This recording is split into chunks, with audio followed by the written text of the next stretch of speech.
আসসালামু আলাইকুম রহমতুল্লাহ বরকাতুহু। আমি মোহাম্মদ মামুন রশিদ।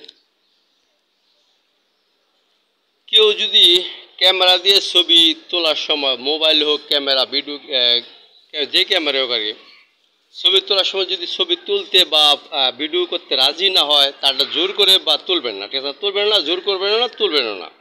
কারণ এটা দিন, ঠিক আছে না? কারণ ছবি অঙ্কন করা, ছবি তোলা, এগুলো ইসলামে না যায়ছে।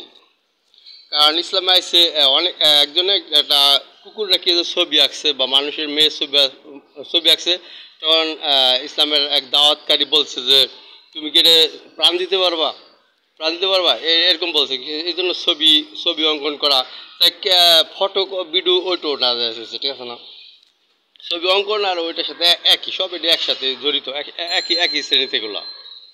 আর্ট কলেজে যারা ছবি অঙ্কন করে, দেখেন আর্ট কলেজ থেকে আর্ট করে যারা, মেয়েদের ছবি আর্ট বা বিভিন্ন প্রাণীর ছবি, ছেলেদের ছবি আর্ট করে যারা, ওগুলো নিষেধ। ওটা ছবির মধ্যে পড়ছে এগুলো সব, ঠিক আছে না?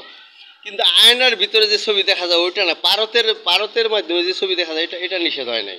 এ নিষেধ হয় নাই কেন? যে এটা তো নিজে ফেস, সকালে ঘুম থেকে উঠে চেহারা দেখতে হয়, মেয়ে সবার চেহারা দেখতে হয়, এটা সুন্নত। এটা ঘুম থেকে উঠে চেহারা দেখা সুন্নত। এটা মানে আমি শিখছি হলো এক হাই স্কুলের টিচারের থেকে শিখছি।